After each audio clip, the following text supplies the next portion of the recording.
എങ്ങനെ എന്ത്? അപ്പൊ നീ കണ്ടില്ലേ അയാള് നമ്മളെ മുമ്പിൽ വെച്ച് ആ വേസ്റ്റ് ഇട്ട് പോയത്? അയാളെ വേസ്റ്റ് കഴിഞ്ഞ് നമുക്ക് എന്ത് ചെയ്യാൻ പറ്റും? നമുക്ക് പറ്റും. നമ്മൾ വിചാരിച്ച ചിലതൊക്കെ നടക്കും. പക്ഷേ നിങ്ങളെല്ലാരും വിചാരിക്കണം.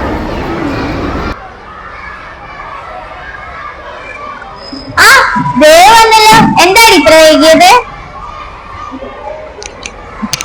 നാട്ടിലെ മുഴുവൻ വേസ്റ്റും പേർക്ക് വേണ്ട, അവർക്ക് വേണ്ട അമ്മയ്ക്കും. ആടാ എന്താണ് കഥനം ജോലി? അതിനെപ്പറ്റി ചിരിക്കണമെന്നില്ല. ഇതിന് നമുക്ക് ചെയ്യാൻ കഴിയുന്ന എന്താണെന്നറിയോ? ഹരിതകർമ്മസേനയെ സഹായിക്കുക എന്നുള്ളതാണ്. നമ്മൾ വേസ്റ്റ് പെറുക്കാൻ പോകണമെന്നാണോ? അല്ല, നമ്മൾ ഓരോരുത്തരും നമ്മുടെ വീട്ടിൽ നിന്ന് തുടങ്ങണം. മാലിന്യങ്ങൾ വേർതിരിച്ചു വെക്കണം. പാല്, തൈര്, മുട്ട ഇവയെല്ലാം കഴുകി ഉണക്കി വേണം ഹരിതകർമ്മസേനയ്ക്ക് കൊടുക്കാൻ, അല്ലേ? അപ്പൊ അവരുടെ ജോലിയും എളുപ്പമാവും. യെസ്, അപ്പോൾ കൂടുതൽ വീടുകളിൽ നിന്നും മാലിന്യം ശേഖരിക്കാനും കഴിയും. പക്ഷെ 50 രൂപ വാങ്ങിച്ചാൽ മതി, കുറച്ചധികമാണെന്നാണ് എന്റെ അമ്മ പറയാറ്. അപ്പൊ ഒരു കക്ഷിയാകുമ്പോൾ 50 രൂപ കൊടുക്കാൻ എനിക്ക് മടിയില്ലല്ലോ. അതിപ്പോ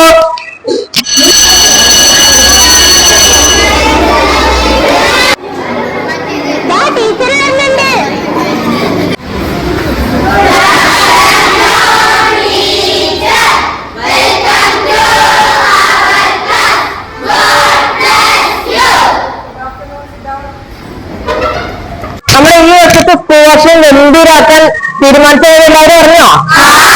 അതിന്റെ പ്രാക്ടീസ് ഒക്കെ തുടങ്ങിയോ? എല്ലാവരും പരിപാടി പങ്കെടുക്കുന്നുണ്ടോ? അപ്പൊ നമ്മുടെ സ്കൂൾ വാർഷികത്തിന് വിശിഷ്ടരായ പല വ്യക്തികളെയും നമുക്ക് ക്ഷണിക്കാറുണ്ട്. അപ്പൊ അതിന്റെ കാര്യങ്ങളൊക്കെയാണ് നമ്മൾ നടന്നുകൊണ്ടിരിക്കുന്നത്. അപ്പൊ നിങ്ങൾ എന്ത് ചെയ്യണം? നല്ലപോലെ പ്രാക്ടീസ് ചെയ്ത് പരിപാടി വൻ വിജയമാക്കാൻ എല്ലാവരും ക്ഷണിക്കണം. റെഡിയല്ലേ? എല്ലാവരും നല്ലപോലെ പ്രാക്ടീസ് ചെയ്യാം കേട്ടോ. ഇച്ചിരി ഒരു കാര്യം പറയാനുണ്ട്. എന്താ അനീന? അനീനക്ക് നമ്മളോട് എന്തോ കാര്യമായിട്ട് ഒരു കാര്യം പറയാനുണ്ട്. അപ്പൊ എന്താ നമുക്ക് കേൾക്കണ്ടേ? ടീച്ചറെ, ഇക്കുറി നമുക്കൊന്ന് മാറി ചിന്തിച്ചാലോ? നമ്മുടെ അടുത്തുള്ള ഹരിതകർമ്മസേന ചേച്ചിമാരെ അതിഥികളായി വിളിച്ചാലോ ടീച്ചറെ? അവരല്ലേ ശരിക്കും പ്രമുഖ വ്യക്തികൾ, മാലിന്യം കൊണ്ട് പൊറുതിമുട്ടി ഈ നാടിനെ വൃത്തിയാക്കുന്ന മാലാഖമാർ. അവരല്ലേ നമ്മൾ ആദരിക്കേണ്ടത്.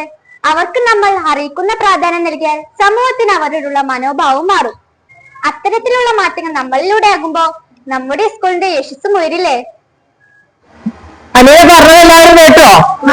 വളരെ പ്രധാനപ്പെട്ട ഒരു കാര്യം അനീന പറഞ്ഞത് അല്ലേ? ശരിക്കും നമ്മൾ ആദരിക്കേണ്ടത് നമ്മുടെ ഹരിതകർമ്മസേനയിലെ അംഗങ്ങളെയാണ്. അപ്പൊ നമുക്ക് ഈ പ്രാവശ്യം അങ്ങനെ ചെയ്താലോ? എല്ലാവർക്കും സമ്മതമല്ലേ? അപ്പൊ എന്തായാലും ഈ വർഷത്തെ നമ്മുടെ സ്കൂൾ വാർഷികം ഗംഭീര വിജയമാക്കാൻ നമ്മൾ തീരുമാനിച്ചിട്ടുണ്ട്. അതോടൊപ്പം തന്നെ നമ്മുടെ നാടിനും നമുക്കുമൊക്കെ വേണ്ടപ്പെട്ടവരായ ഹരിതകർമ്മസേന അംഗങ്ങളെ നമ്മൾ വിശിഷ്ട അതിഥികളായിട്ട് ക്ഷണിക്കാനും തീരുമാനിച്ചിട്ടുണ്ട്. എല്ലാവരും റെഡിയല്ലേ?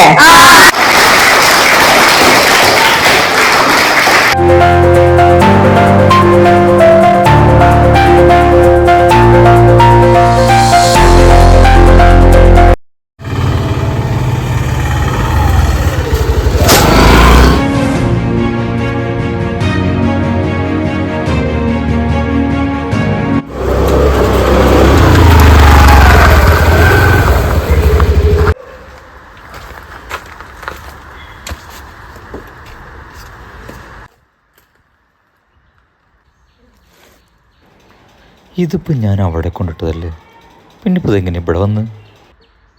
ഇതിപ്പോൾ